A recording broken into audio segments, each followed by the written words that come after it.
My name is Haley Stuckman, and on behalf of Voices for Values, I want to extend a tremendous thank you to everyone in attendance. Voices for Values is a recently organized movement aiming to promote civic engagement, political activism, and community service among young people in the Sheboygan County area. We believe this important demographic has a unique perspective to bring to the table, and now more than ever should be invested in their community's future. With the assistance of Turning Point Action, this evening's 9th State Senate District Republican primary debate is what we hope to be the first of many. At this time, we welcome Brett Galachewski, the Midwest coordinator of Turning Point Action, to say a few words. What's up, everyone? My name is Brett Galachewski. I am the Midwest coordinator for Turning Point Action. I see a couple of young people in here, which is awesome to see. For those of you guys that are familiar with what Turning Point USA is, it's a youth-based organization that exists on a bunch of different college campuses nationwide.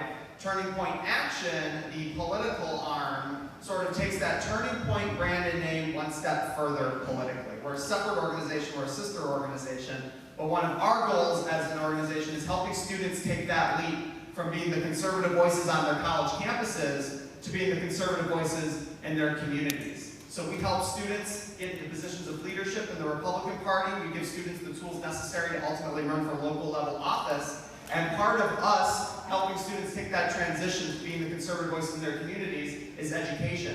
And educating them on the importance of electing conservative candidates down ballot. Any decision being made right now by a school board, a city council, a state assemblyman is going to affect you, your friends, your family way more than any decision being made by idiot Biden at the presidential level, and that's just the reality of the situation. So changing the rhetoric on college campus that the local level of government is the most important level of government because these are where decisions are affecting you the most is our goal as an organization. So this event, I can't think of an event that sort of epitomizes what we're trying to do more than this right here. So by you guys being here today, not only are you guys talking the talk, but you're walking the walk, right? There's a difference between those who say that they want to be involved and those who actually do something about it. So by you guys being here today, you're really showing a lot. You're saying a lot about who you guys are as conservative activists, and you're saying a lot about who you are as concerned citizens. So I want you guys to give yourselves a round of applause. I think it's really cool that you guys are here. So give yourselves a round of applause.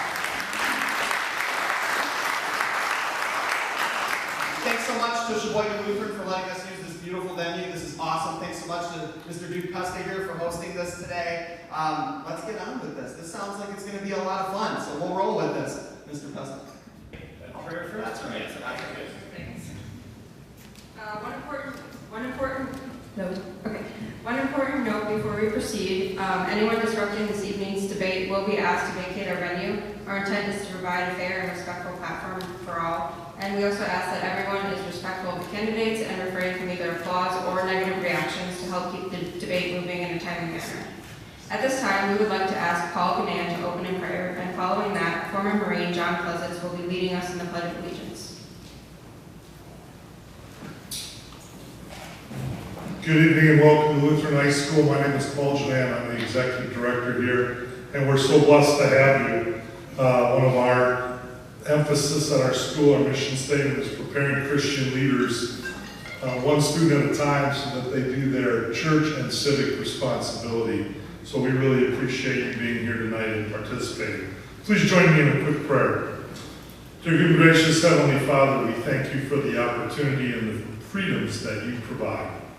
Tonight we ask your blessing upon this debate, that it may be fair and that we may discuss calmly our issues, that we may take leadership on how to communicate. We thank you for this opportunity to share our values and lead through being a good Christian leader. Again, ask your blessing on everything we do and say. In Jesus' name, amen.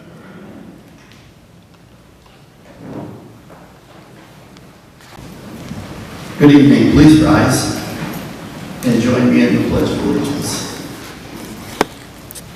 I pledge allegiance to the flag of the United States of America and to the republic for which it stands, one nation under God, indivisible, with liberty and justice for all. Thank you. It is our good fortune to have Dr. Duke Custa as our MC for the evening. He is the Executive Director of Freedom Project Academy, host of the daily Dr. Duke Show podcast, and a tenured professor of English at the University of Wisconsin-Oshkosh. He has taught at major research institutions and small liberal arts colleges on a wide variety of subjects at both the graduate and undergraduate levels. Having delivered over 1,000 talks in 48 states, he has also testified before 24 state legislators and legislative committees on education-related issues. Dr. Pesta has appeared on Fox News, Fox Business, The Blaze, and is a regular guest on a number of radio programs. His collective videos and presentations have over 90 million views. Once this evening's event has concluded, I highly encourage you to check out his work at freedomproject.com or fpeusa.org. We are so grateful that this accomplished speaker has taken time out of his busy schedule to be here with us this evening, so please join me in welcoming Dr. Duke Pesta.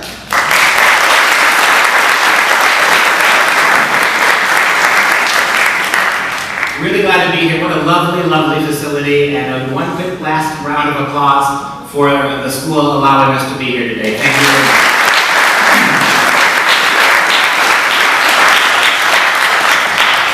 I am now going to call for the candidates to take their places on the stage.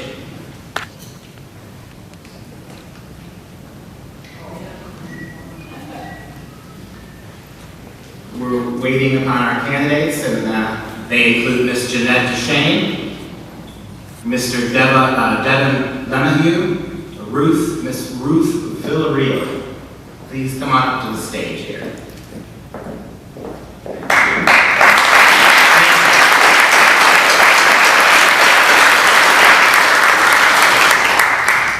Thank you all for coming today. We appreciate this. And a quick note of the format so everybody's clear about this in the audience and on stage.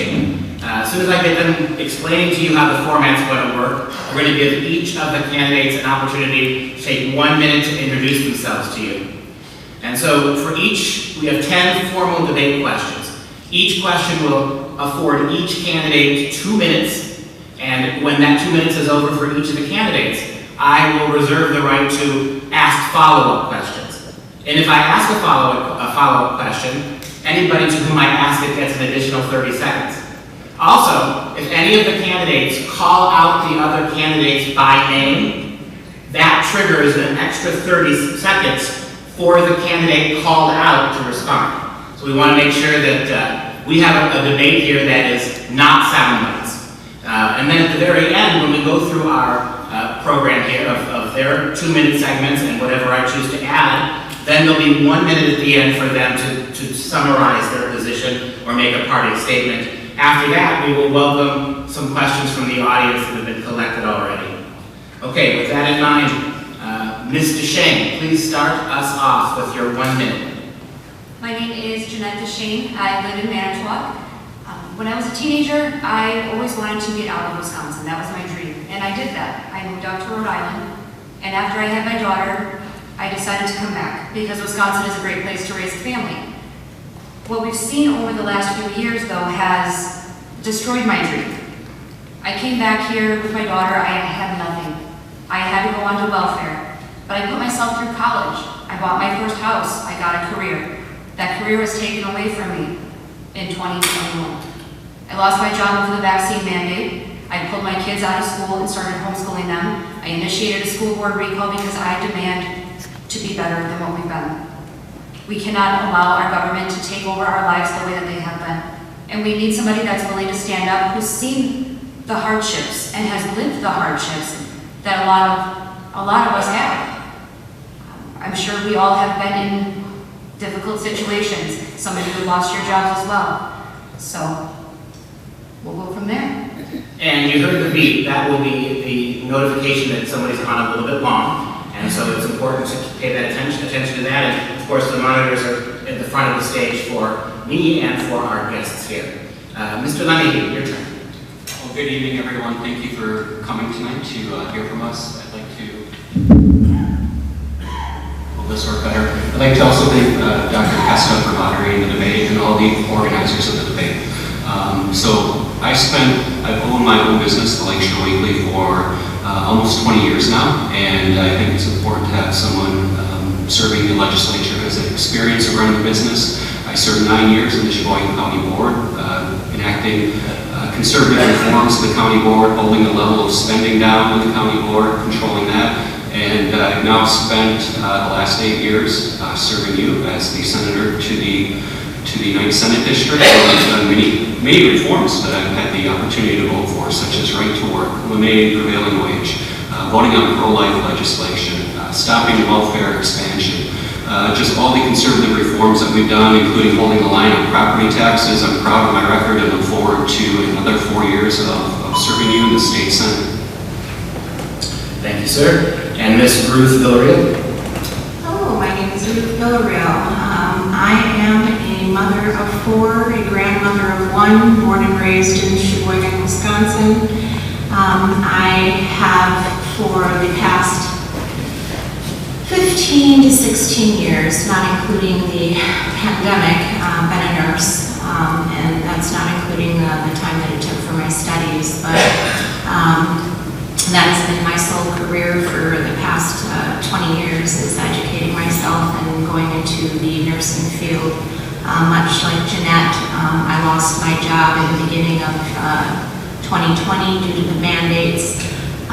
My story is a little different in that I declined the COVID testing due to my faith, my growing faith at the time, and subsequently lost my job. And so that led me to where I am today, seeking legislators, anyone that would help attorneys.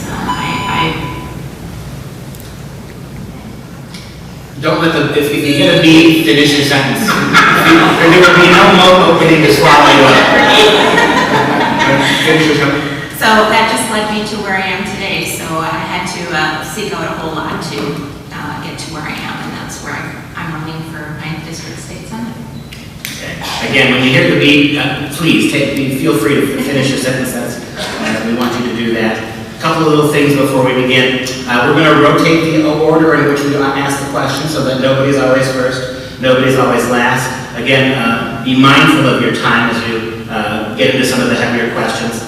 We do have time for me to offer follow-ups again if we want to go into a little bit more depth with some of the topics.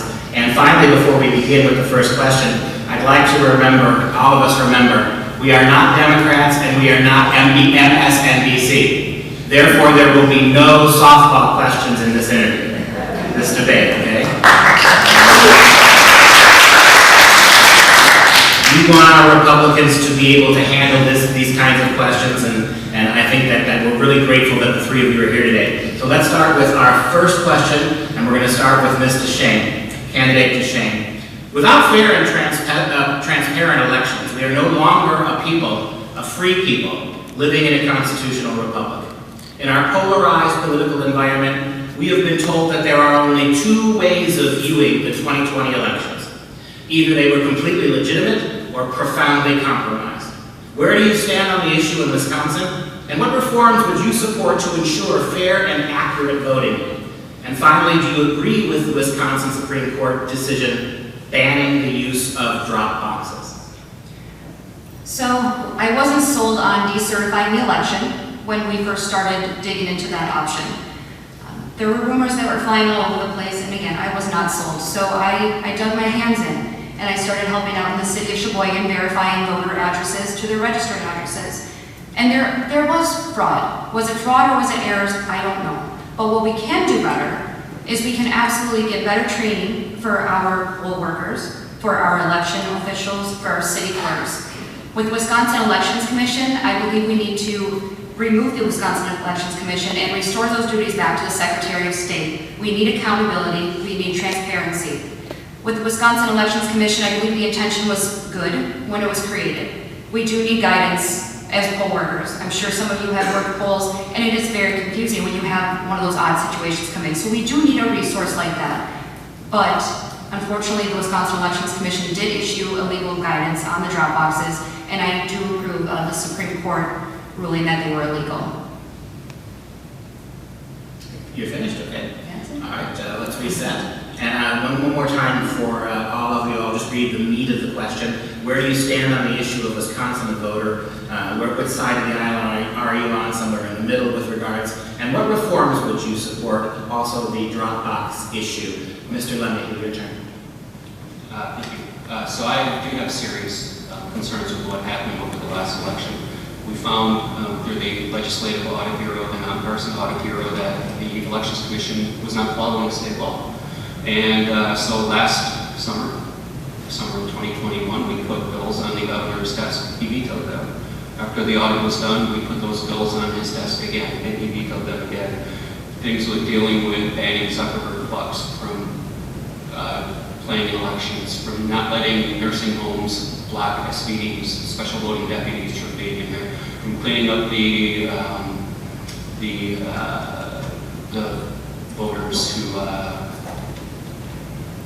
the ones who indefinitely confined voters. So clarifying that and cleaning that up. And unfortunately, the governor vetoed those once again. And so in regards to the ballot drop boxes, I think it was a good decision by the state Supreme Court, because there is nothing in state law that allows for ballot boxes in the state of Wisconsin. If this were to be done, it would have to be done through the legislative process. It can't be done just unilaterally by the election commission or, local clerks around the state just putting them out there when there is no remedy in the law for having them out there. Thank you very much. Candidate Phillips. I am of the stance that we had clear election fraud take place in Wisconsin. I would like to see our 10 electoral votes taken back. I have a lot of concerns. I know the majority leader has placed his position, and I guess my question is to him, when exactly did you know that there was fraud involved in Wisconsin, and how long did it take? Because as of March, your stance was that you were going to do nothing, and that there was nothing that could be done in regards to taking those 10 electoral votes back. We do have a means, here in the state, and it is to our benefit that the Supreme Court did hand down your ruling, and that you could have piggybacked on that. The excuse that the governor vetoed, it's not enough, and especially to those of us who are citizens. My stance, and what I would like to see done, I would wholeheartedly like to go back to paper ballots in person with an ID. If you are a United States citizen, you go in and you make the time to vote. I want to get back to the place when we used to love the thought of going in to vote because people sacrificed for it. That is my stance. Mr. Lemmy, you have 30 seconds to rebut.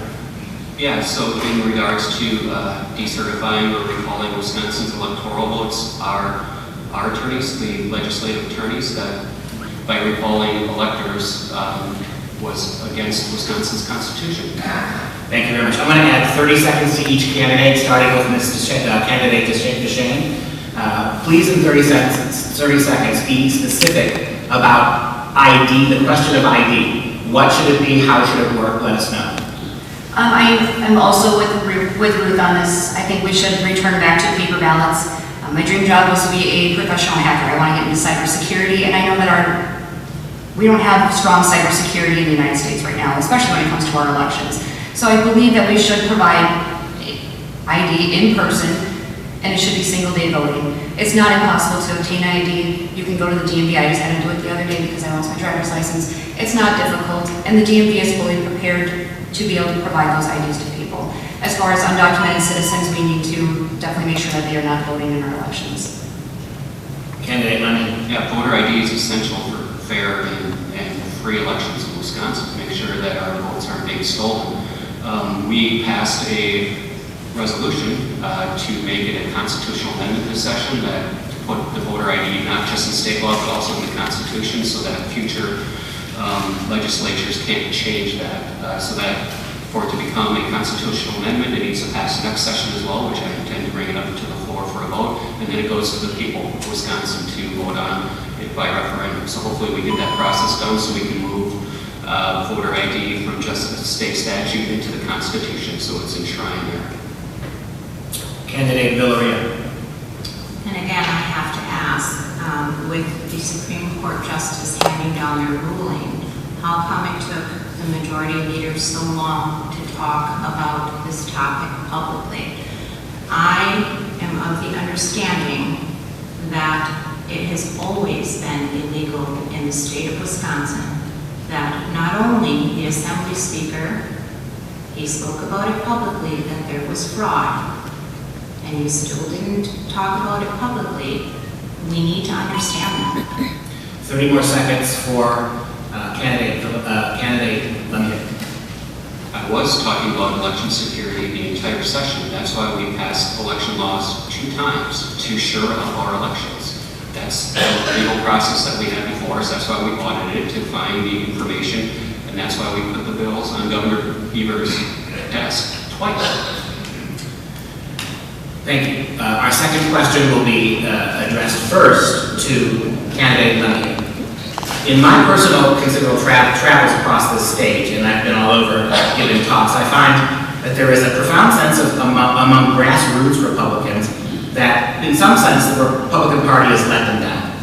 On issues like election transparency, educational reform, the masks and vaccines debacle, and the culture wars in general, a decade of Republican control of the Assembly, the Senate, the Supreme Court has amounted to little more than maintaining an uneasy status quo. From the time between Act 10 to the election of Tony Evers, why do you think there have been so few bold initiatives to embed conservative governance and move Wisconsin from a purple state to a red one? So thank you for that question. So I was around for 4 of those years after Act 10, not the first 4, but the second 4, and I think we did get a lot done over that 4-year period. We passed right to work. We got rid of prevailing wage in the state of Wisconsin. We passed pro-life legislation. We held the line on property taxes for over a decade. Our tax reforms altogether have saved Wisconsin families $22 billion over the last 12 years. That's real money that's staying in Wisconsin's economy that you have in your budgets to spend to help keep Wisconsin growing and strong. We went from a very high tax state to a middle-of-the-road tax state, and we're continuing to move it in the right direction. We've expanded school choice, which is going to, it was at 3%, it's going to be at 10% here soon. It's going up 1% every year. And after it gets to 10%, then the cap gets blown off. And it's school choice for everybody, as long as they get an income level. I was arguing for no income level, but hopefully we can take care of that next session if we get a Republican governor. And you referred to shutdowns and face mask mandates. We sued to end the shutdown, and we won that in court. My first vote as majority leader that I brought to the floor was overturning Evers' face mask mandate, which we eventually won before the state. When we get a Republican governor again, we have a whole slate of bills like election security, welfare reform, and other bills that we put on Evers' desk that we can, in the first couple months of next session, put on a Republican governor's desk and make even further changes. Thank you. Candidate Villarreal. I'm going to repeat the question. Sure. Why, from the period between Act 10, which was major, all the way through the election of Tony Evers, to many grassroots Republicans, certainly that I've spoken to, it doesn't seem that the push to really create bills and legislature that's going to move this from a purple state back to a red one. And we just heard from the previous candidate why he thinks that they've been doing that. What do you say? I think it really gets down to the meat of everything that affects the people. We have seen a huge influx of grassroots in the last 2.5 years, and the reason for that is because every single household was hit. I think people fell asleep. They really weren't pushing their legislators to really do anything. And when the mandates hit and when people started losing their jobs, then the concerns came. And I am of the stance, and I have to take responsibility for that as a citizen as well. But I've never been in office. And so I believe the push is there, and we need to start acting. We need to start acting, and it should have already been at the beginning of the mandates. Thank you. Candidate DeShane. I think over the last couple of decades, we have seen an indoctrination of not just our children, but our entire society. It's been pushed by the media, it's been pushed by other presidents, including Obama, and it's created a lot of divisive issues. And to be honest, we're on the verge of tribalism. So it's no wonder that we have our Republican Party trying to push bills, and we have a Democratic governor who refuses to even hear them.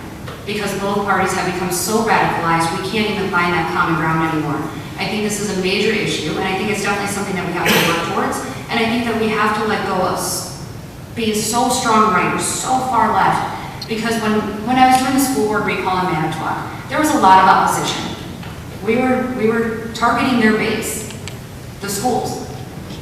When we were out talking, people obtaining signatures, we all had a lot in common, and we were able to have really difficult discussions. Last night I was at the Kiel School Board meeting, and they were trying to present a new curriculum that it covered race and oppression and transgender and gender dysphoria. And they held an open discussion with the public at a curriculum meeting, and they scrubbed the material down and got the activities to an agreeable point. If the school board can do that, I can only imagine what our legislature can do. I think that we really just need to sit down and have tough discussions and be honest and be open, but also be objective.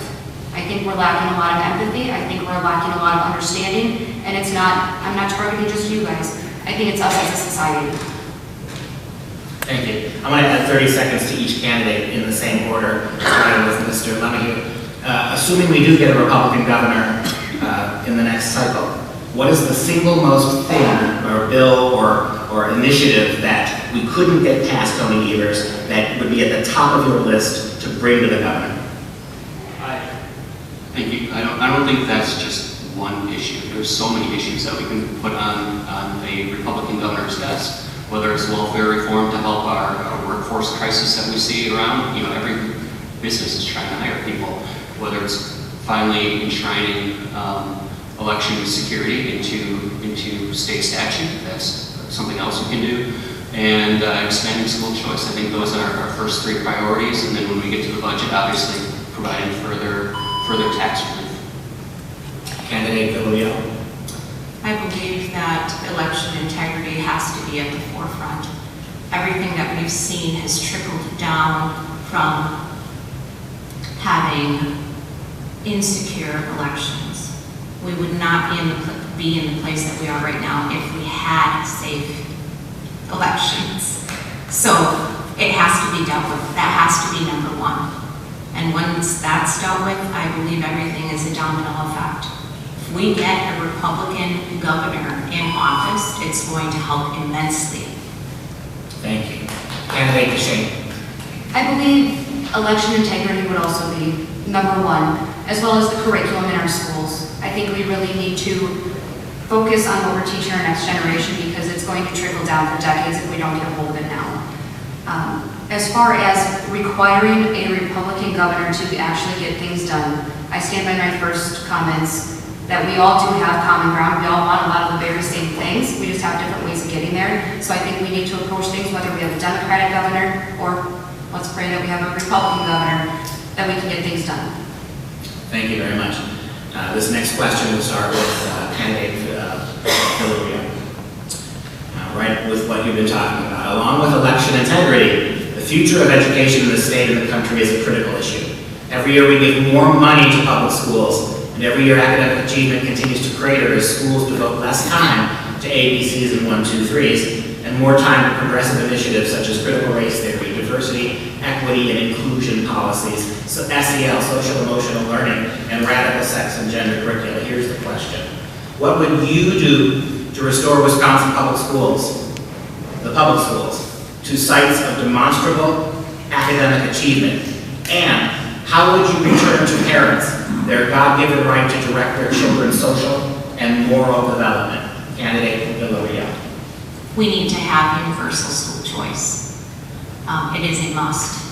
That will eliminate having these funds dispersed to certain public schools. If the parents decide to have their children go to whatever school they want, those funds are going to follow the child despite of income. And it's healthy.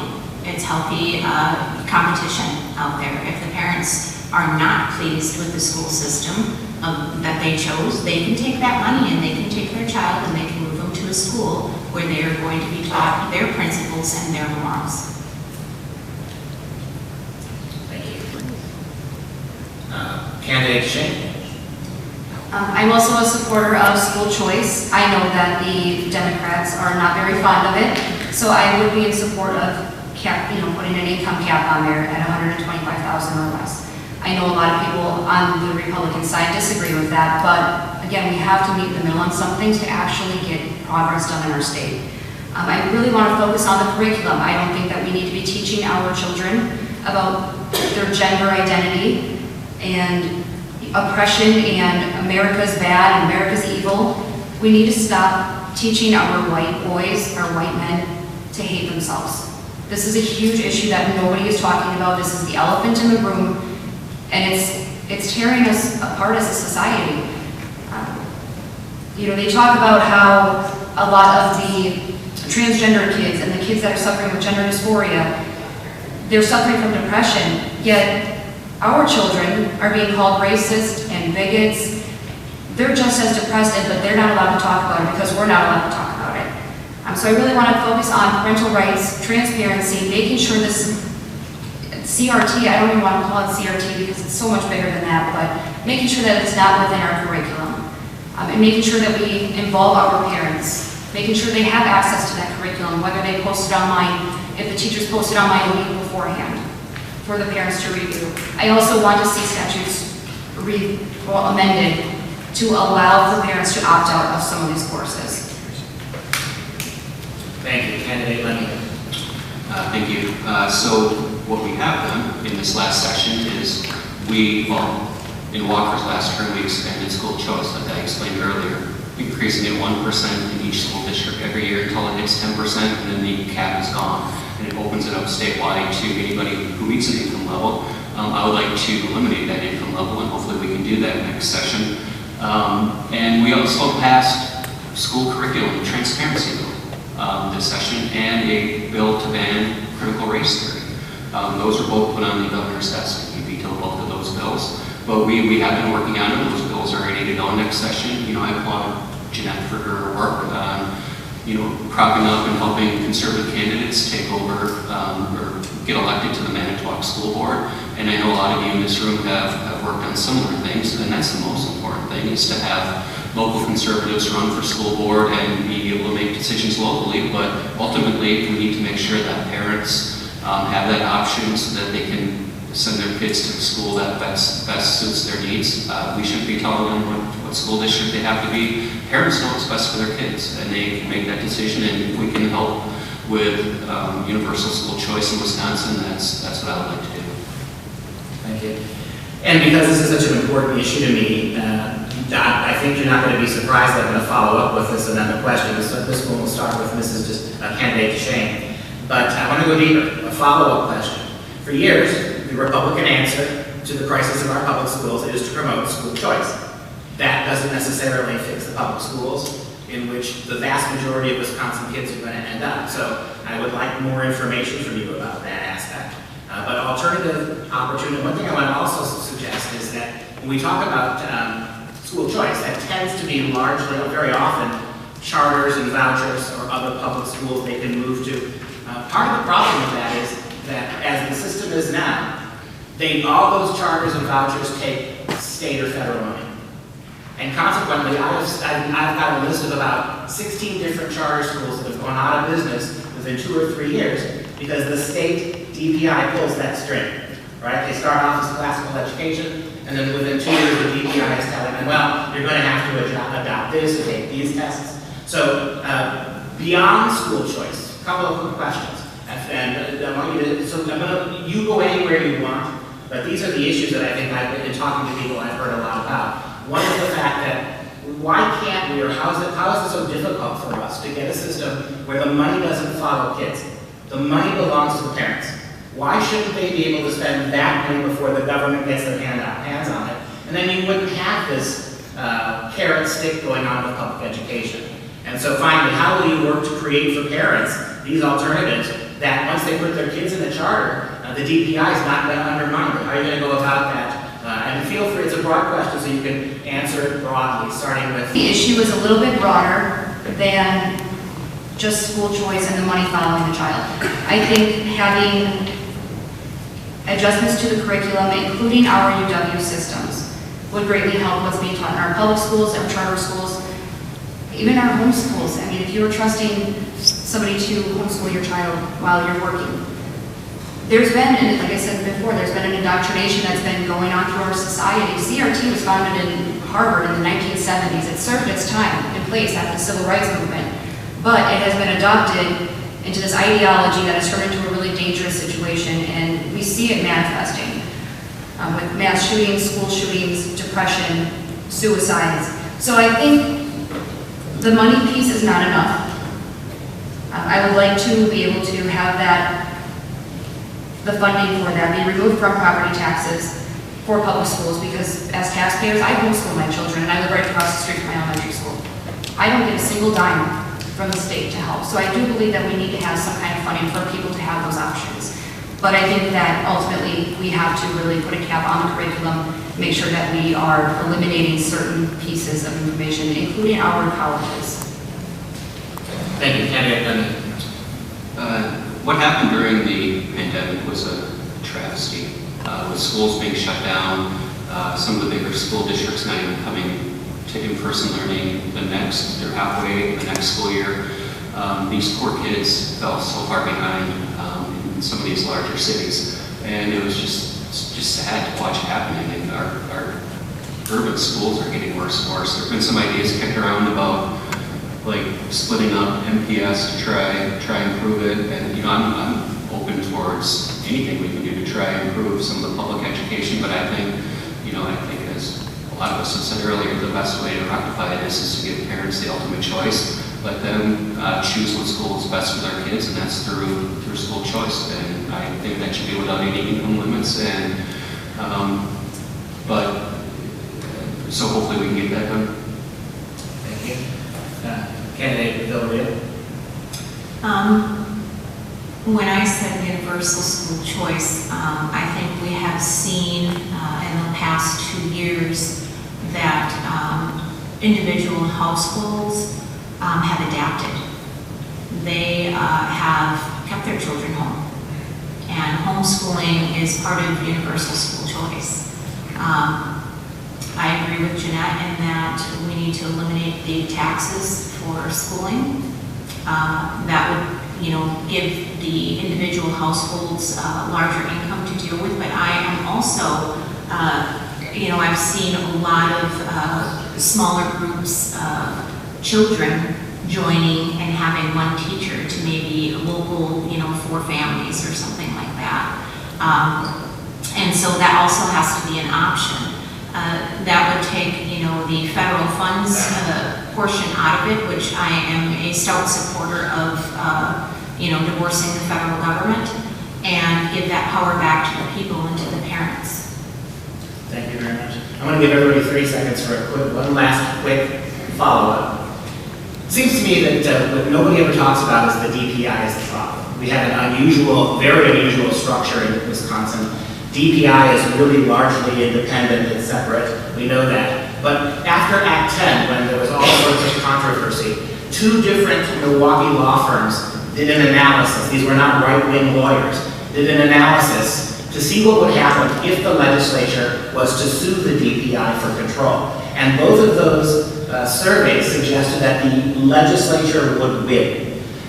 In 30 seconds, what is your argument to dealing with a DPI that right now the legislature has very little control over. Would you consider suing, or how would you deal with that great big 800-pound gorilla messing with our education system? Starting again with Ms. DeShane. So with DPI, I actually looked into this yesterday before the Kiel School Board meeting, and I was on their website, and I just typed in the word racial. And the amount of articles that popped up made my jaw drop. So I started thinking about what can we do to combat this and combat this now? Because we have local superintendents and administrators that are also pushing these critical race theory issues. And I believe the accountability should fall on our state superintendent. And my suggestion would be, instead of suing them, initiate a recall. They're an elected official, start a recall across the state. You need 135,326 signatures to get it done. Thank you. Candidate Money. It's an interesting study that you brought up. I was unaware of that, so I would like to hear more about that. But if you could get that to me after this, I would definitely like to look into it. Yeah, DPI is a huge problem. I even hear the frustration from public school administrators when I talk to them about their frustration dealing with DPI, how unworkable they are, all the strings that they tie to everything. So even public school administrators are very frustrated at times with how DPI runs things. And unfortunately, it seems like every time we have an election for the secretary, superintendent of DPI, it seems like the voters don't really get engaged in the state, which is unfortunate. Thank you. Candidate Billy. I need to point out that, yes, we have seen a huge movement with the CRT. CRT is an anti-liberty, anti-God Marxist agenda, and we don't have room for it in our school systems. With that being said, the legislature needs to do whatever they can. This is a huge deal for parents. So many houses have been affected by this. And when we look at the amount of money that it takes to bring a bill forward, I do not see one household that wouldn't be for it. We need to utilize those funds to get down to the nitty-gritty and push the legislature to do their job. Thank you very much. I promise this is the last education question, but it is related to the 9th district, so this goes a step deeper for you. The Kiel School District recently filed charges against young boys for sexual harassment due to using the, quote, wrong preferred pronouns when addressing classmates. Despite the fact that the charges unraveled dramatically once the truth was made known, it took national attention and significant legal pressure to force the district to drop their frivolous attack. We are funding, the taxpayers are funding these schools through the legislature. Is there nothing that can be done? What would you do to help the people of Kiel, the people of the 9th district and that school district? What would you do if you had that kind, if you were elected, to begin to make your district here get beyond those kinds of really alarming situations? And this one begins with Mr. Lincoln. Yep. So this is a good question. All right. Just checking. No, that's fine.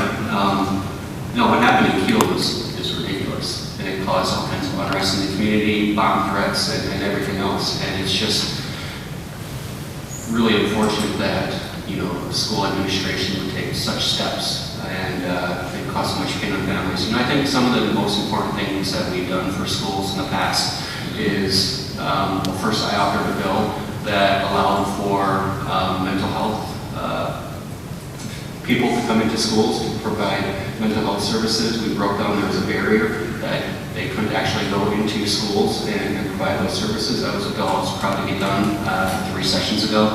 But we've steadily increased mental health funding for our schools, which I think is greatly important because, as Jeanette had said earlier, just because of all that's going on with the woke culture and everything else is causing a lot of trauma in a lot of kids. And so, I forget exactly what your question was at the beginning, but no, I think anything we can do to, it's so important for all of us in this room to get involved in our local elections, to run for school board, so that way we have strong conservatives not pushing the liberal woke culture on our kids and starting to indoctrinate them at such a young age. Thank you. And Mr. Shane. Can you repeat the question? Yeah, absolutely. The gist of it is that what happened here in Kiel is indicative of what's happening across the country with regards to gender identity and radically sexualized schools. What would you envision yourself trying to accomplish if you were elected to specifically address and make the people of this district more involved and more responsible and having the right to be able to send their kids to schools without this stuff? In this district specifically, I think we've done a great job. I think empowering the parents, electing conservative candidates onto our school boards. Like I said the other night, I was out at Kiel for their school board meeting, and they actually sat down and had an open curriculum discussion involving the parents. So parental rights and parental choice and making sure we're having open discussions, because this isn't a one-way street. It's not just the liberals and the left and the woke culture that's being bullied. Our kids are being bullied too. We just don't talk about it. So as a legislature, I don't know if there would be really anything that I would necessarily do besides trying to fix the curriculum, but showing support and showing guidance and showing up as a legislator to those school board meetings and listening to what's going on and having that knowledge and being able to take that knowledge back to the legislature and have those open discussions with Democrats, with Republicans, and making change happen, because it is a two-way street. Our kids are suffering, and we're seeing it. We're seeing mass shootings. We're seeing transgender mass shootings. We're seeing, white kids that are just lost, and they'd rather go out with a name than go out as a nobody. So the old saying, it takes a village to raise a child, we need to remember that, and we have to put our political clout aside to get the best community for our kids. So I would just be very supportive as a legislature and empower the parents. Thank you very much. And one of the candidates mentioned we're giving more money to the schools, and I'm going to give everybody 30 seconds to deal with this particular question. More money to the schools over the last 20 years, almost every single year achievement has gone down. How do you justify that, and what would your solution be, starting with Mr. Lundy? Yeah, that's a very good point. Schools do face inflationary pressure. They've also faced pressure because public school enrollment has been going down. I think in this last budget, we gave them a very small increase, partly because of all the federal money that was pouring into schools and local government and everything else, which is all of huge amounts of federal money that's been pouring in, causing our inflation. But we've implemented a school report card and things like that, and just giving parents the option to move to a different school is, I think, the ultimate solution. We have wasteful spending. We have federal monies coming in, and we keep putting aside the fact that there are programs. They make up these programs. I understand mental health, but isn't that just a nice avenue for them to say, here, you need more federal funding so that we can take care of this mental health crisis? It's not an avenue that we should take. We should not be taking federal funds and making up more ties, for us to be governed by anyone but ourselves. Thank you very much, and I would encourage everybody to listen for that beat and finish the sentence that they're currently using. Okay, we're going to leave a hard subject like education and go on to something really easy like abortion. Would I be able to answer that last question? Oh, I'm sorry. Yes, I did catch you off. Go ahead. When it comes to funding our schools, I know our teachers, they need more support from parents like us too, because they feel like they're under attack. So I don't think that we need to throw more money into our schools, but what if we would give a tax break for them when they're purchasing school supplies? I don't think that we need to continue throwing more money to solve the problem. It doesn't help. We've seen that. We know that. But I think giving them tax breaks and being able to help them in some way may have a more positive outcome and be a little more open to the teachers. Thank you, and sorry for the oversight. That's okay. Okay, we switched, as I said before, to something equally complicated. The Supreme Court's decision in Dobbs v. Jackson finally returns to the states the questions of abortion and the rights of the unborn. Sheboygan has one of 3 remaining Planned Parenthood clinics statewide that actively practice abortion. If the decision was entirely up to you once you got into office, what would Wisconsin's policy under the new situation look like? And as a politician representing the 9th District, what mechanisms would you put in place to deal with clinics like the one here if they violate their new laws, the ones that you would recommend? And we start with this candidate, Villarreal. We need to take responsibility with the Supreme Court handing down their ruling and allowing the states to take the helm of their ship. We need to hold the doctors accountable. It is a state law. It is illegal in the state of Wisconsin. I am very proud of Wisconsin and our roots. We were easily able to go back to saying that it was illegal because that was the stance that we took. And we need to uphold that. And in terms of these clinics, there is absolutely no reason for them. We have channels for, I've never been turned away, even when I was a single parent on the system. There was no reason that I couldn't go to the regular clinic and that they wouldn't accept me with something like Badger Care. These clinics are there for a reason, and they don't need to be there. Not for that reason, if it's illegal in Wisconsin. Thank you very much. Now, the question goes to candidate Lincoln. What a great day for our nation when the Supreme Court overturned Roe v. Wade. I mean, what a blessing. Something I've been praying for my whole life, something my dad was a strong advocate for. I mean, I was actually knocking doors that day up in, Reedsville. And that's all people wanted to talk about at the doors, what a blessing it is to our nation. I think Wisconsin has a strong law in the books, but I think we need to definitely look at it to make sure what life and health of the mother means, that might have to be defined a little more carefully than it is in the current state statute. And I think, the other thing that we need to look at is, as you prefaced in your question, what are the penalties facilities do perform abortions in the state of Wisconsin? I'm not sure what they are under the current law, but we need to make sure that we have those penalties in place to make sure that the law is being followed, and hopefully we have a new attorney general who will prosecute, or local DAs who will prosecute. So, but I think something that's the faith organization has been praying for 50 years. I think another thing we can look at is helping organizations out, and we have to look into it since a lot of these are nonprofit, how this would work through baby grants or other things to provide, single mothers who are pregnant options, such as Acre of Hope here in town, to make sure that when this blessing of a life is brought into the world, that a mother has options and can find resources and has the ability to maybe choose, adoption or whatever that case may be. So I'm just thankful that the Supreme Court came down to that decision, and I think it's a great day for our country. Thank you very much. And candidate DeShane. So I'm going to address the elephant in the room once again.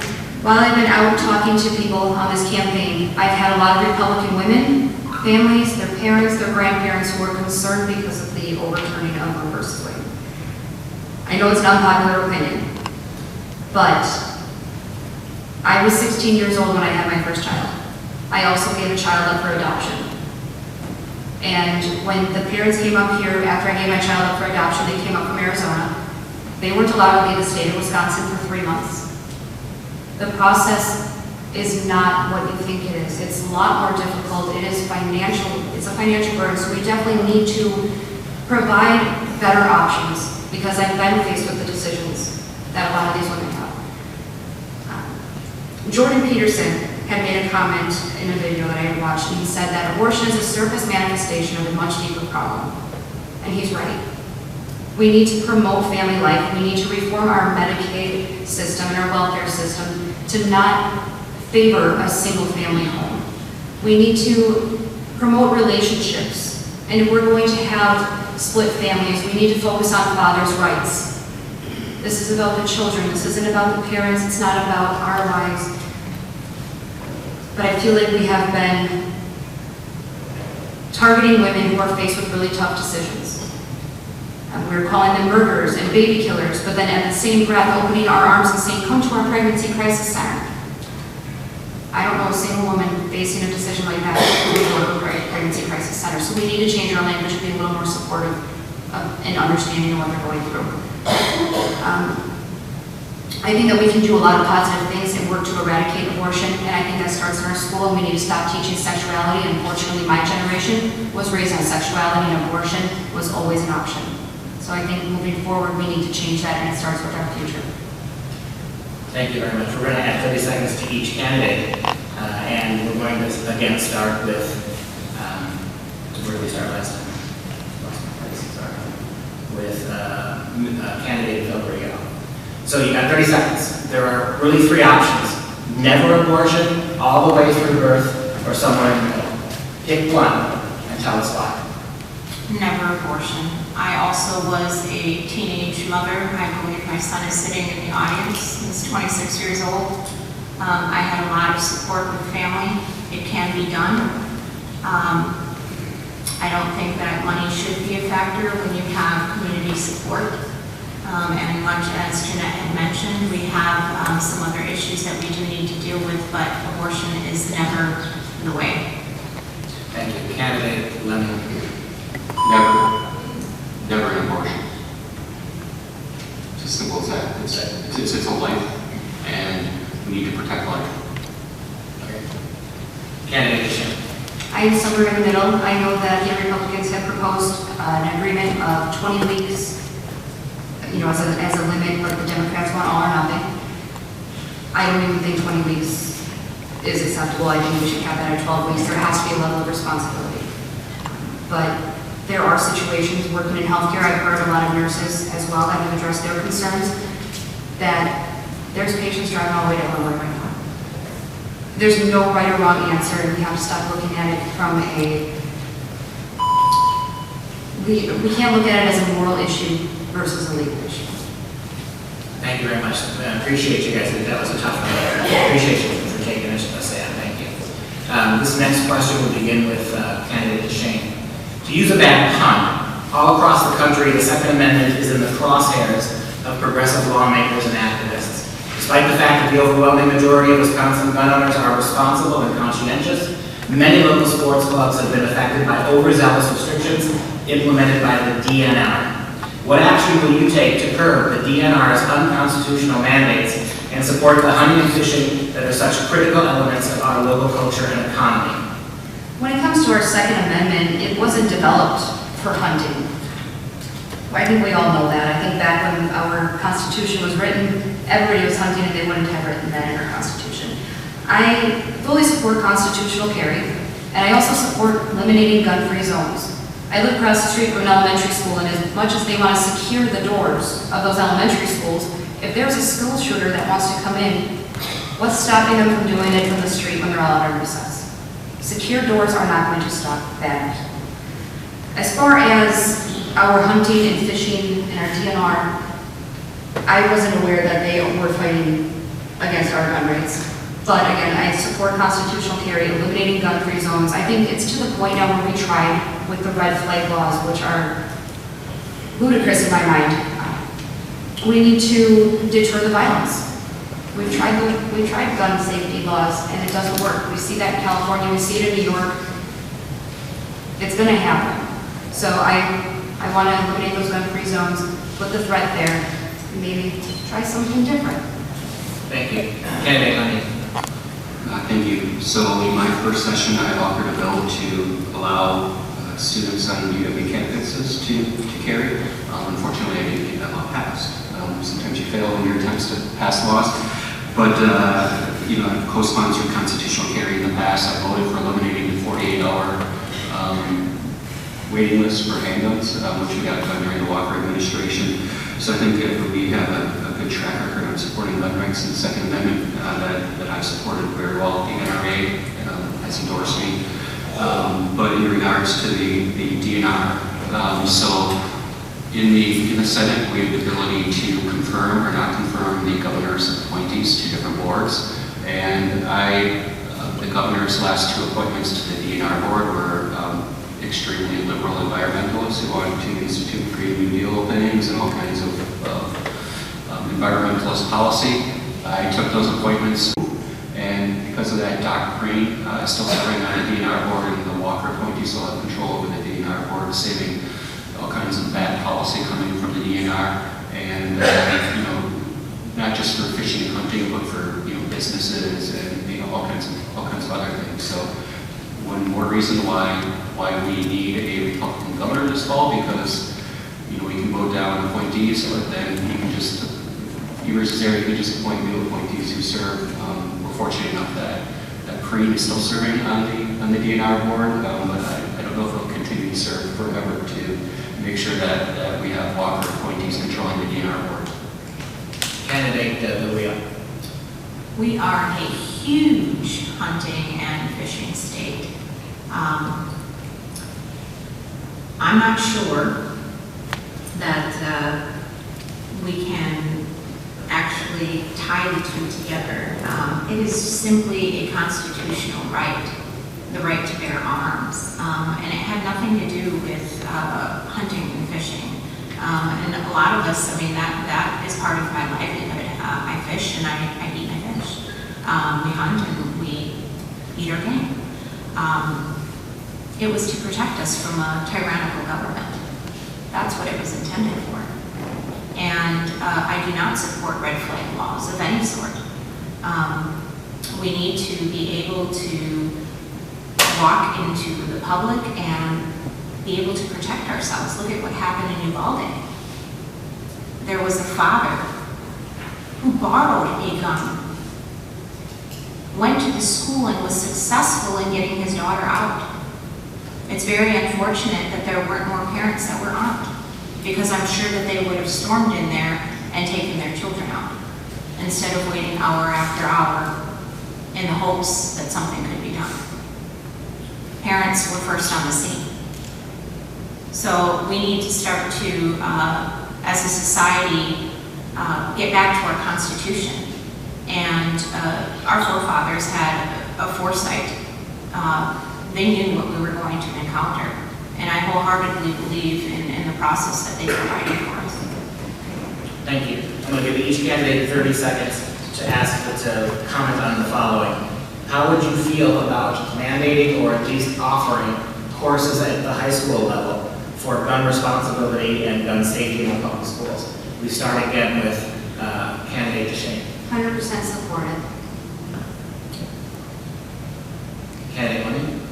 So I think it can be a slippery slope when we start mandating what schools should be teaching, whether it be good policy or bad policy.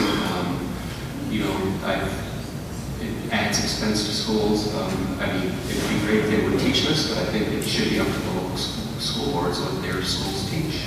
I fought against putting the mandate on schools to require first aid, because, well, first of all, most schools were doing it already anyway, so why have another box that they have to check and report back to the state when they're already doing it? Thank you. Candidate Villarreal. I believe that should be something that's left to the parents. Right now, my son is 8 years old, and he's taking hunter safety. That is something that we start them off doing young so that they can grow accustomed to using a firearm appropriately. I can't say that I agree to using tax dollars to do that because every household is different. We have to allow that choice. I'm pro-choice for that. Thank you very much. This question will be addressed first to candidate Lenny Good. At the federal level, inflation and economic destruction are being driven by the Democrats' naive and politically motivated push to halt the production of America's vast reserves of oil and gas. Instead, they are all in on green energy programs that are not ready for prime time, and that will result in shortages, outages, and radical rise in the cost of energy. Here in Wisconsin's 9th district, large plots of land have been set aside for solar farms, with others being dedicated to a proposed wind farm featuring some of the tallest wind turbines in the Midwest. Local municipalities have no control over these projects. How will you represent the energy interests of the district and help return land permits involving alternative energy back to local governments.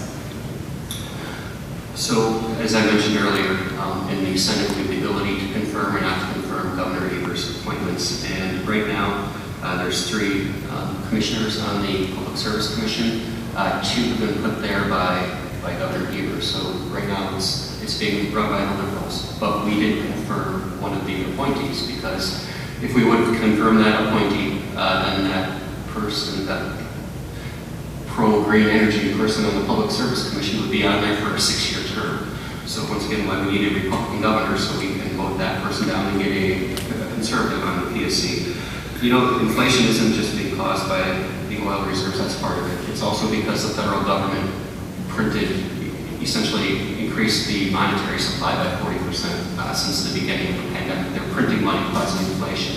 In Wisconsin alone, there have been, since the beginning of the pandemic, $58 billion has come from the federal government into the state of Wisconsin, whether that's payments to straight local levels of government, such as county boards and municipalities, or to schools, straight payments to families, they were doing that for a while, straight payments to businesses, and this $58 billion is why, and also Biden's energy policy, those 2 combined is what's causing this mass inflation right now. Fortunately, we've done at the state is in this last budget, we reduced income taxes by almost $3 billion, providing relief to families. So hopefully that combats inflation a little bit. But you know, we need to make sure that we have conservatives on the Public Service Commission. And you know, you referenced the wind farms. We can. It's really scary the size of these turbines that they're looking into potentially in Sheboygan County. I think, you know, we think when we see big turbines, we can't even imagine how big these are going to be. So it's something we definitely need to look into. Thank you very much. Candidate Villarreal. This issue is something that has been in the making for quite some time. This isn't something that just developed overnight. It is my understanding that our majority leader had made promises to the 9th District in giving power back to the municipalities so that individuals who live in areas can have more transparency and they can have a say in what is going to happen in their own backyards. And that is the key phrase here is transparency. A lot of individuals in the community, I had the privilege to go out personally and I requested, you know, a tour of what is going on in the town of Holland.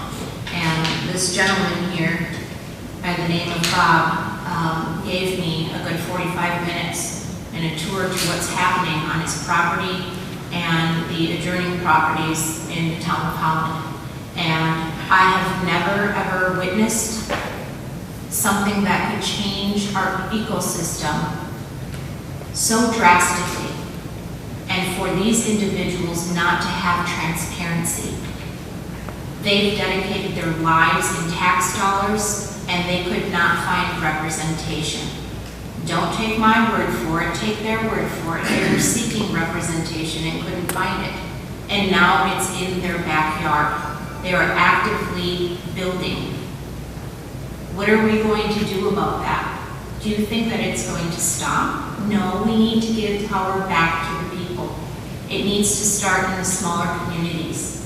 And our legislature can do something about that. We need to start to navigate that. We can't just say that, oh, it's going to get vetoed. Thank you, Candidate DeShane. So, I followed the wind turbine opposition group on Facebook, and we also make them in Manitowoc. The blades on the wind turbines are not recyclable. You can't burn them, they end up in a landfill, which completely contradicts the entire objective. In Manitowoc, north of Manitowoc, we have 2 nuclear plants that are just sitting there because they are expensive to run.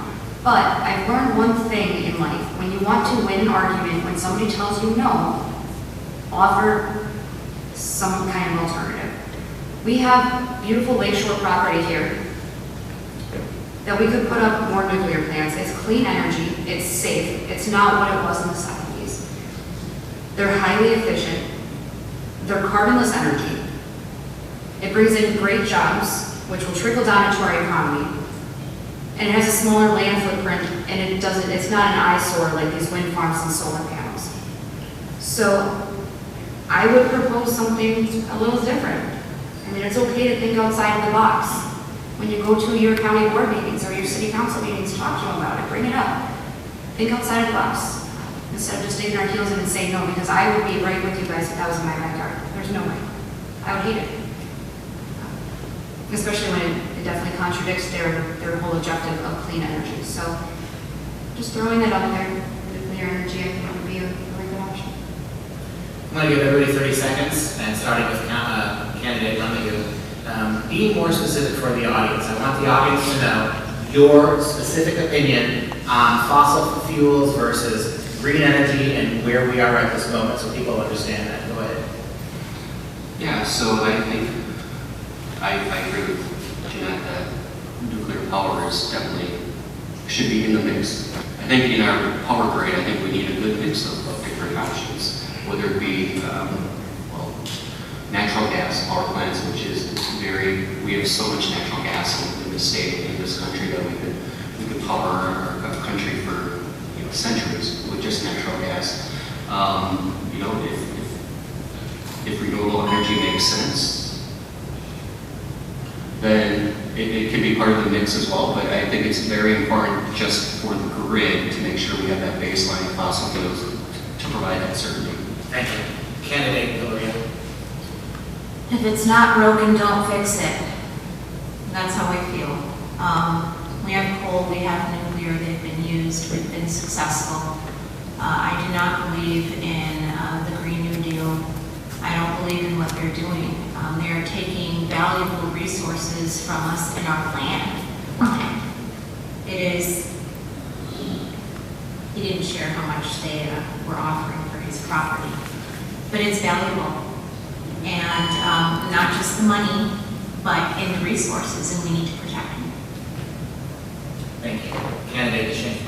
I think that in order to, again, meet in the middle, be objective, I think we could have a decent mix of fossil fuels and renewable energy. I don't think it's a negative thing, but we have to make sure that the citizens are on board with it, and a lot of you here are not. So I think we do need to work on securing our future when it comes to their Green New Deal. But I also don't want to end up like Texas and some of these other states like Arizona and Vegas, areas like that where they're having power outages and rolling blackouts. We don't want to be in that position. Thank you. This next question will go first to candidate Villarreal. Wisconsin Shipwreck Coast National Marine Sanctuary spans the entire lakeshore of the 9th Senate District. Under a proposal submitted by Governor Walker, the sanctuary is to be co-managed by the National Oceanic and Atmospheric Administration in conjunction with the state of Wisconsin. There is a justifiable concern that introducing more federal oversight of our lakeshore is a dangerous precedent and a slippery slope to increased government oversight. How will you help ensure that local communities can retain control over our waterways and their livelihoods in order to protect these essential economic industries? Starting with candidate Villarreal.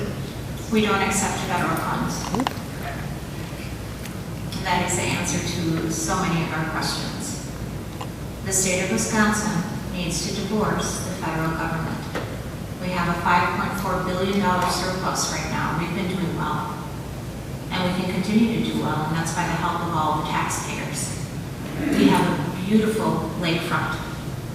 And I can't imagine a day where I would have to be charged money to go and see my lake. And that's coming. And it's not just that. I mean, again, it's a valuable resource. And it's an avenue for, the federal government to say, hey, this now belongs to us, and you need to take a back seat. So no, I'm not in agreement. Thank you. Candidate DeShane. I think instead of accepting federal funding, we share Lake Michigan with Michigan and Illinois. I think it would be a really great opportunity for us to form our own coalition to preserve our waterways. Being from Manitowoc, we were the shipbuilders in World War II. So we take a lot of pride in our waterways. I'm also a beach bum, so anytime I'm not on the campaign trail, I will be at the warm waters in Manitowoc if you ever need to find me. I don't think we need to accept federal funding for that. I think that our local communities appreciate and respect our lake, and I think that we have a strong enough community that we can do it on our own and preserve that natural resource. Thank you. Candidate Monday. This issue isn't about federal funding, it's about federal control over our shoreline. I think Governor Walker was definitely wrong when he opposed the marine sanctuary. Back in the day, we had very little oversight from the legislative standpoint because he could enter that unilaterally as governor. So I was working for a lot of the shoreline owners just to try to make sure at least the boundary didn't hit the high water mark, because that might affect their property on the shoreline. But it was definitely unnecessary to have the marine sanctuary. The shipwrecks are already protected under federal law. There doesn't need to be a sanctuary to protect them. The shipwrecks are already federally protected. So I know a lot of the local mayors were supporting it just because they thought it's going to bring all this tourism to Wisconsin. Well, we already have a great shoreline, and people already knew the shipwrecks are there. I don't know how the marine sanctuary was going to add to tourism in the state. Thank you very much. This will be the final question for the formal part of the debate. After this, we'll hear from the audience, and this one begins with candidate DeShane. Name one issue or policy position that would cause you to stand against mainstream Republican opinion. How would you work to convince colleagues to see that view, and what approach would you propose instead? I haven't mentioned enough already. We'll throw one more at us. So I think one thing, a personal story. When I first moved back to Wisconsin, I had a newborn and I was going through college, and I was working 2 jobs. I was over income for Medicaid, I was over income for food share, I was barely getting by. I didn't know what to do. I didn't want to lose my career because it was something that I'm going to college for. So I called the state of Wisconsin and spoke with the Medicaid department, and they had told me, because I was $34 a month over income, that I could put that into a retirement account because it was pre-tax dollars, and now not only do I qualify for benefits to get me through until I'm full-time within my career, until I graduated, but I was also saving for retirement. That woman changed my life. And I believe in paying it forward. So when I started my career at, I don't want to name the hospital because I have vaccine mandates, but I signed people up for Medicaid and food share when they were pregnant, things like that. And I passed that along and taught people how to get off the system. So I think when it comes to our Medicare, our Medicaid and our welfare policies, there's a lot of people that are falling between the cracks. So I don't want to necessarily increase funding on that, but I would like to redistribute it in a smarter way that benefits those young families, it benefits our seniors, and it benefits the disabled, because they are definitely the ones that fall within the cracks. I would also like to propose reviewing the federal poverty levels for those programs twice a year instead of just in January, because when things like inflation hit, there's a lot of lower class or lower income middle class folks that are really getting the brunt of it. So we need to be able to assist those families in those situations, but also educate them to make that progress in life. Use it for what it's for, not to live off of. Candidate Lemon. So I'm not exactly sure what your definition of mainstream Republican policies are, but I think a lot. I agree with our party's platform. I agree with that's why I'm here. That's why I'm a Republican. That's why I'm a conservative. I'm always going to be pushing a more conservative agenda as much as I can, especially as majority leader. But I think the one thing us as Republicans need to do is just outline all the accomplishments we made better and what we stand for. Sometimes we don't have the media on our side, obviously, and so we need to try and do anything to get that message out there. And that's why I think it's good that we have elections, so we can go out there and talk about what we've done the last 2 years, 4 years, 8 years. And but pretty conservative guy, so depending on what your definition of mainstream is, I'm very supportive of, the whole Republican platform. Candidate Villarreal. I do see things a little differently when it comes to the Republican Party and being conservative. I think that most of us here are people of faith, and in that faith we've been taught that we need to be givers. We need to give, and turn the other cheek. And in that, I think there is a dilemma that we find ourselves in when it comes to supplying or having aid for individuals that need it. And my story, my life in itself, is a success story. I came from the system, 7 children born into the system, and I successfully got myself off of the system. I got a hand up, and I was off the system for 14 years until I lost my job in June 2020.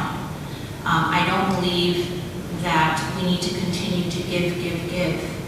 We have a crisis in our midst. We have people coming over the border. We've heard that they're already giving Social Security numbers to these individuals, and we are going to give, because that's what we've been told that we need to do. I'm for a hand up. I'm not for giving. I'm not for giving away. So we need to start to look at our programs and start to navigate success, not based on how many people are using it, but how many people are getting off of the system.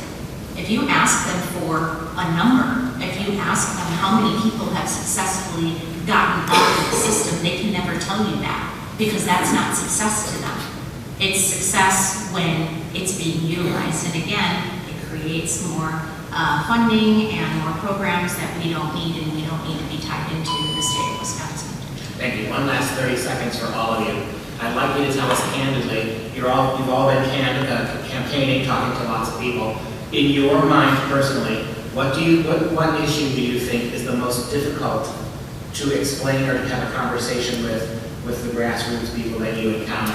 The hardest to talk about, the hardest to get your thoughts across, or to make people understand? We'll start with candidate DeShane. It's kind of a mixed bag. I think the most controversial one that has come up has been abortion. And I've been very surprised at the responses that I've gotten from both Republicans and from Democrats. I think the other biggest issue is schools. A lot of people want to see change, but they don't know how to get there. They don't know how to use the right words. They don't have the right language. And even talking to fellow Republicans, it can be a challenge.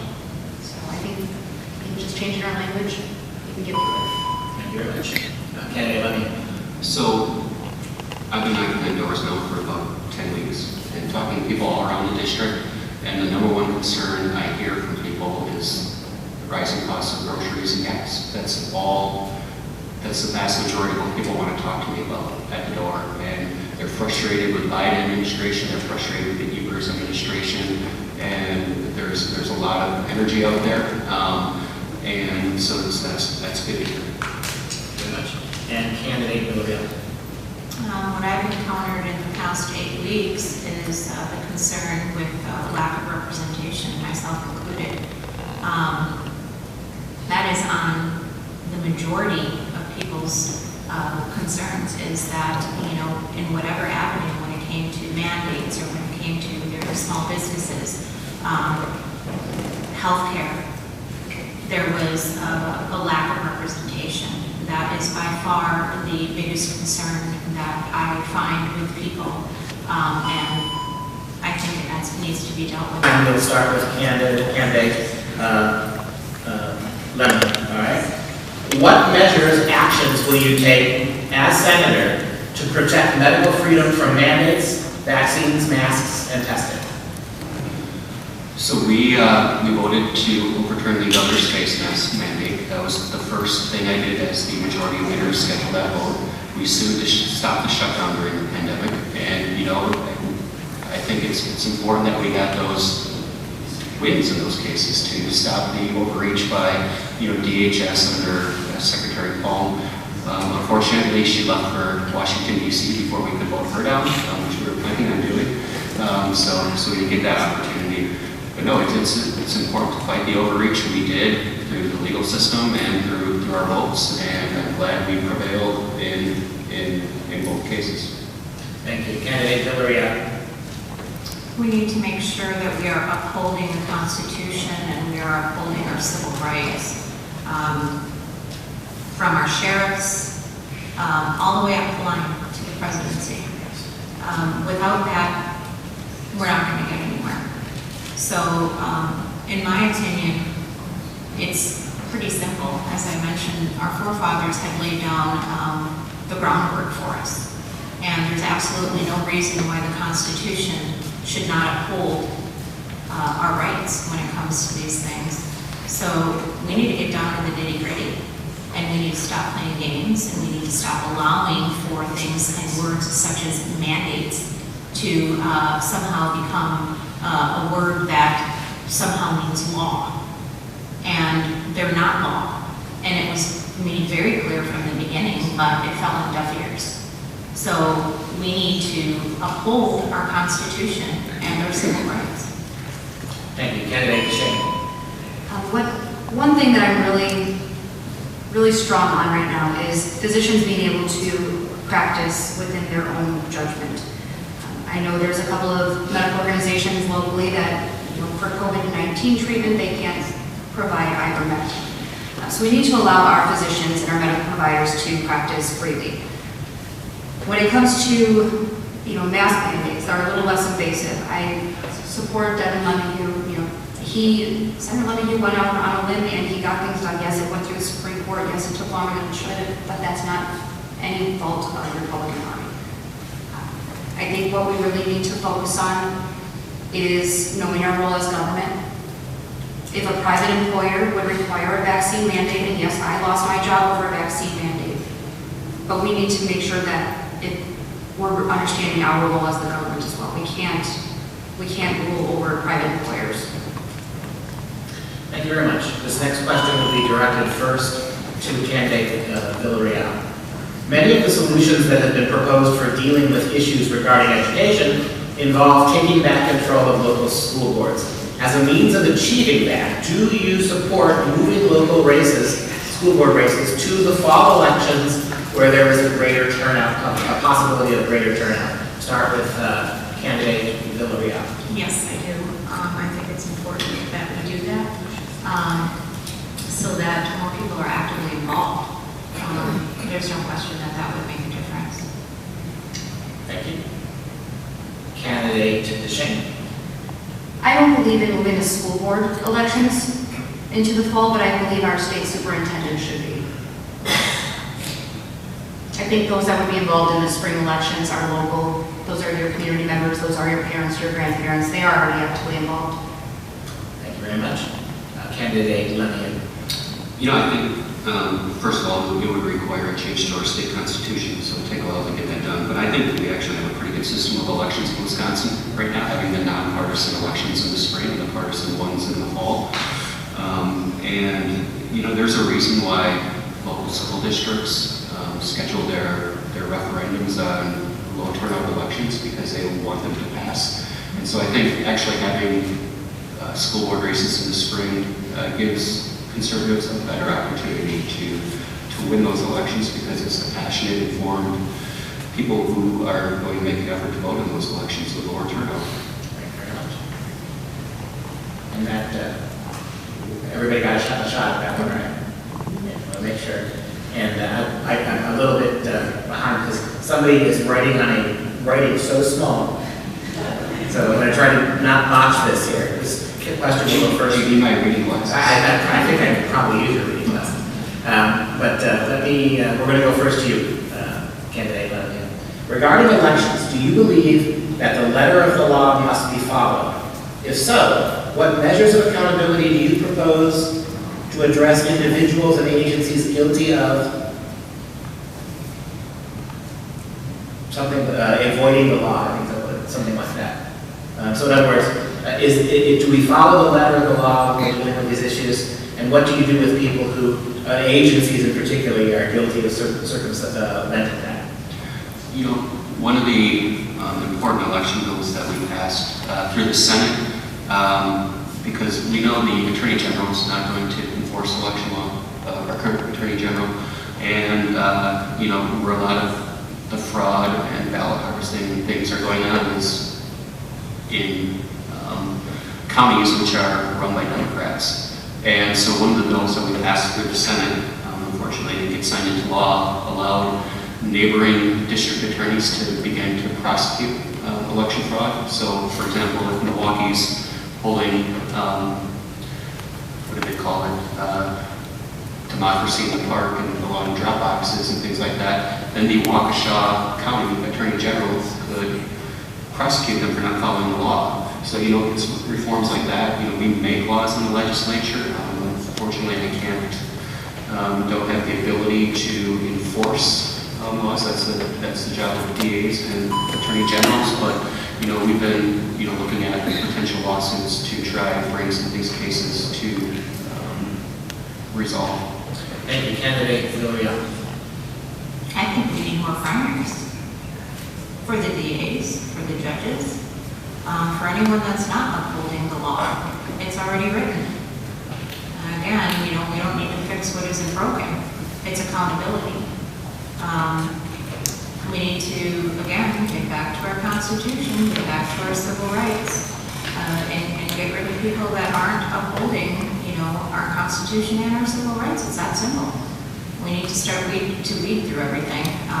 You know, it's from the ground up. And, you know, we have a lot of individuals in a lot of different offices that, you know, especially with our DAs and our judges, you know, when's the last time you heard of a primary happening there? So, you know, give power back to the people. Thank you, candidate DeShane. I appreciate all the efforts that Senator Lemieux has been working on. I was not aware of the neighboring counties.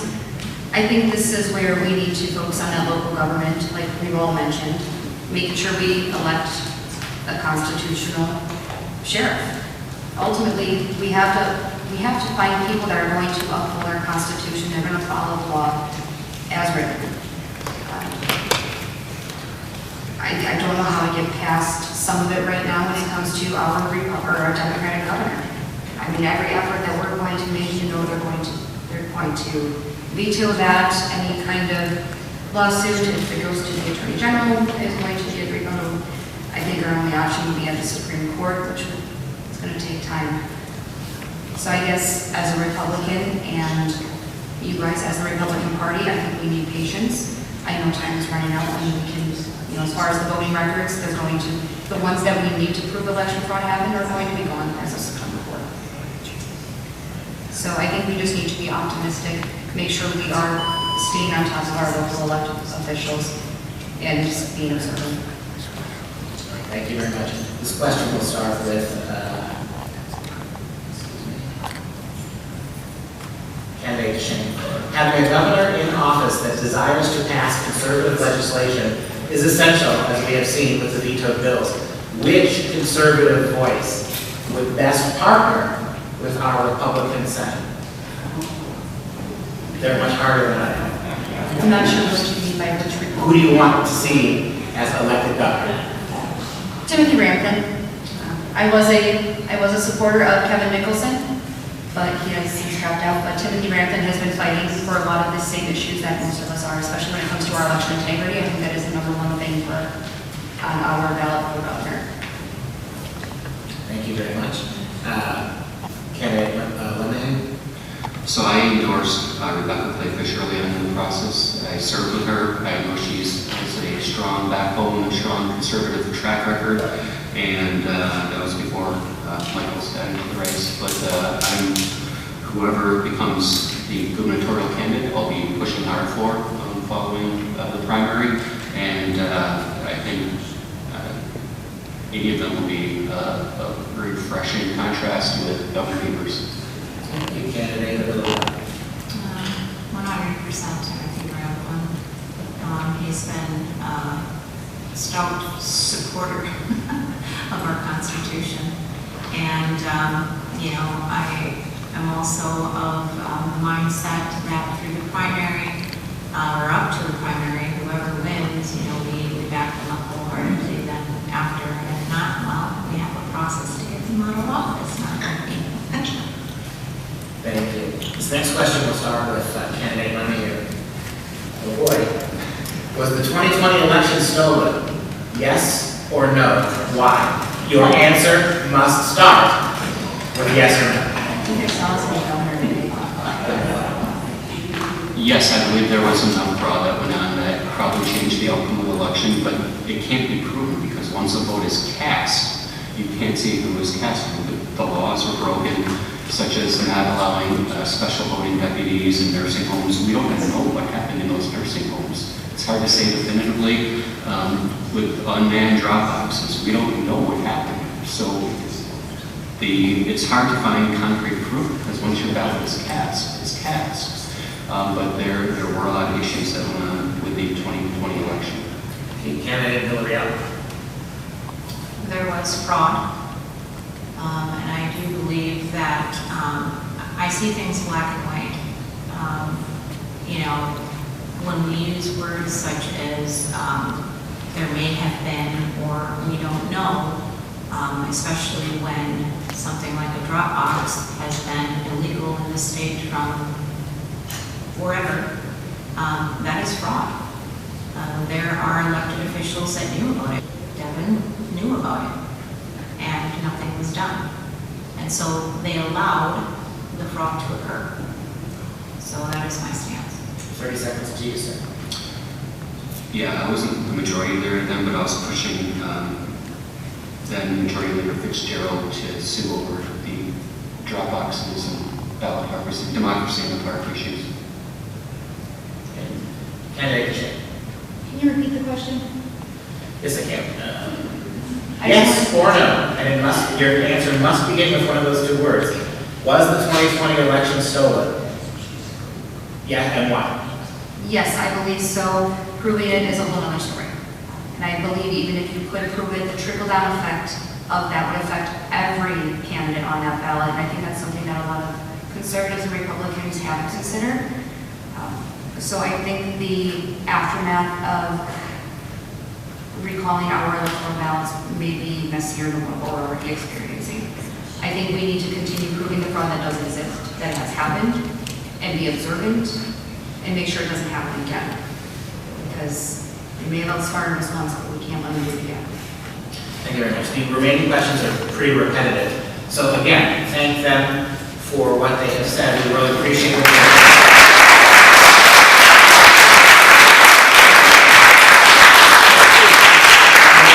Each candidate 1 minute to make a final statement, and we're going to start this time with candidate Villarreal. I do want to thank all of you for coming and hearing each and every one of us out. It is a very important election. Of course, I do believe that you should vote Villarreal. If you want truth, vote Ruth. And it rings a bell, doesn't it? I am the face of the American people. I had that interview with Regular Joe just yesterday. My life is a success story. It's the American dream. And we need to be able to have that dream. And we need to be able to have the safeguards to pass that dream on to our children. And so we need to protect our rights, and we need to protect the privileges that we've been given by the blood of so many sacrifices. We need to bring God back into our homes, and we need to uphold our Constitution. And it is our responsibility as, individuals to make sure that that happens. Thank you. Candidate Shane. Typically when people vote, they want somebody who supports their values and their morals and their party. I think this election, people are going to be looking for somebody who just doesn't cause more chaos in their life. And that's a really sad place for us to be as a community. If you're looking for somebody who's going to be a little more objective, who's going to be able to break through to the opposition and maybe be able to make some progress, even if it's small progress, I want to be able to communicate to people again, to be able to see both sides of the stories, to not dig our heels in the mud and have this tug of war back and forth. So if you're looking for somebody who is going to look at things in a realistic manner and be able to still have a strong voice, but be objective, I'm your girl. Thank you. And finally, candidate Lenny. Well, thank you all for coming out. Thank you, Dr. Pesta, for hosting the debate and the thoughtful questions that you put together. I'm proud of what we've accomplished the last 8 years in the state of Wisconsin. We've gone from a high tax state to a mid-level tax state, and we're still working on reducing that, ending right to work, having right to work, ending prevailing wage, passing pro-life legislation, expanding school choice. We've lowered our debt service. We now have almost a $5 billion surplus that is projected at the end of this budget. We built the largest rainy day fund in state history. You know, and our economy shows. Wisconsin businesses are thriving despite going through a pandemic. They are thriving so much they can't find enough workers here in Wisconsin. So I'm proud of my record. It's been an honor to serve the 9th Senate District for the last 8 years, and I would definitely appreciate your vote and would love to represent you for the next 4. I want to thank this wonderful panel and all of you for being here. That was a great privilege to moderate this. I want you all to please drive home safely, and don't forget to tip your moderator. Thanks.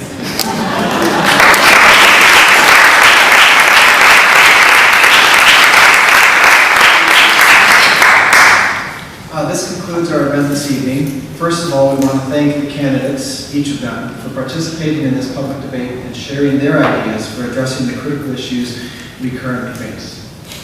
We also want to express our genuine gratitude to Dr. Duke Pesta for serving as our moderator this evening and the thoughtful questions he asked throughout the duration of the debate.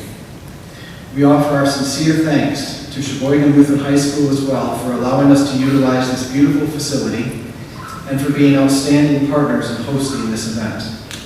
Additionally, we want to thank Turning Point Action for being a terrific co-sponsor of this event and the remarkable work they do to engage young people across the country. We owe a deep debt of gratitude to numerous individuals who helped us behind the scenes as well as tonight to make this event possible, without whom it would not have happened. Most of all, we want to thank all of you who have attended and tuned into the debate this evening. We hope it has been a beneficial experience for each of you. If you have enjoyed this event and would like to see more like it in the future, please leave a donation as you go out to help cover the incurred expenses. Have a safe drive home, and please make an informed vote in next Tuesday's primary election. Thank you, and good night.